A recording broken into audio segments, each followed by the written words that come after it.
What has Prince Andrew got to do with political economy, which is, after all, what this channel is all about?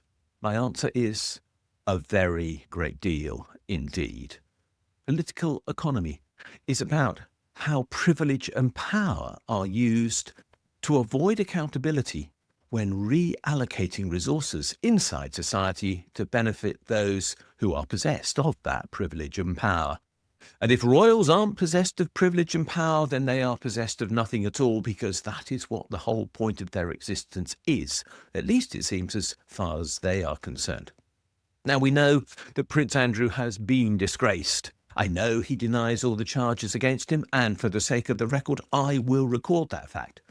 But he has already paid a £12 million settlement without accepting liability for his actions, and he has lost his Royal Highness title.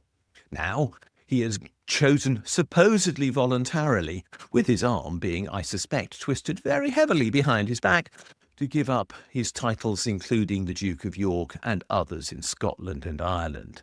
But he has still got the title Prince Andrew as of right, and the other titles have not been taken away. He has just been given the option of saying he has voluntarily agreed not to use them. And I don't think that this is good enough. He's retaining privilege by deciding voluntarily what sanction should be applied to him. And he's keeping the power by retaining the right to style himself as Prince Andrew and eighth in line to the throne. And as a consequence, he and the whole of the royal family are failing to accept their accountability for their responsibility to uphold the rule of law and, frankly, democratic society in this country, when Prince Andrew's brother is, after all, our head of state. Britain claims to be a democracy ruled by law, and yet what is happening here seems to suggest that some are somehow beyond the reach of that law. If privilege shields those with power from the consequences of their action, then justice collapses.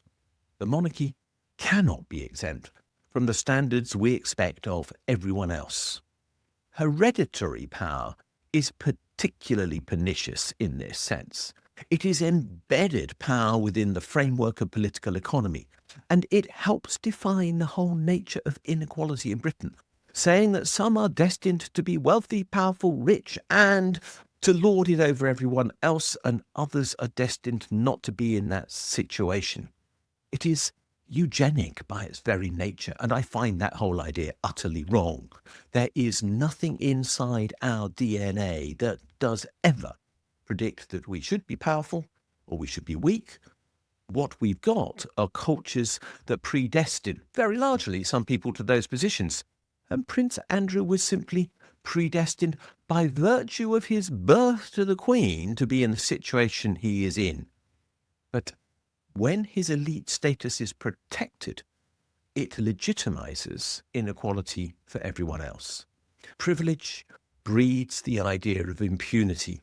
And if there's one thing that Prince Andrew now represents, it's that idea that he acted with apparent impunity and without any awareness that he could be held accountable for what he did.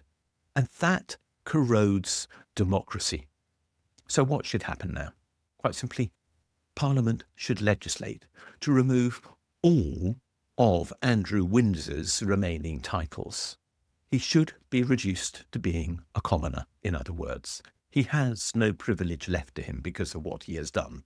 Accountability must apply to the royals as much as it does to everyone else, and this has nothing to do with vengeance. It's a declaration that no one is above the law, and that the rule of law means rules for all. This is not about one man. It's not about Prince Andrew as such, although he is obviously the subject of this particular video. It's about whether Britain's economy and politics remain structured to protect privilege or are instead reorganized to deliver fairness and justice, which is what we require and which must start at the top if it is to be available to everyone else as well. Democracy only survives when power answers to the people. And Prince Andrew Windsor, is not doing that. And The only way he can be reduced to the level of anyone else and be shown that he is accountable, as everyone else is by reducing him to the status of commoner, which is all that he deserves. So, what do you think? Do you think Prince Andrew should keep his titles even if he doesn't use them? Do you think he should be stripped of them? Do you think it doesn't matter at all? Do you think there are better things for us to be worried about? Or do you think that this is fundamental to the nature of our democracy? There's a poll down below. Let us know what you think. Thanks for watching this video.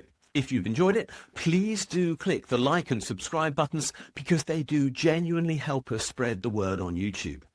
As importantly, could you have a look at the section below this video where it says more, and there you'll find a link to my blog. And if you follow that for the specific link to the blog entry related to this video, you'll find a transcript of this video and lots of other related material, plus a ChatGPT prompt that you could use to write a letter to your MP on the contents of this video, which will turn you into a campaigner, which will be a great thing to do.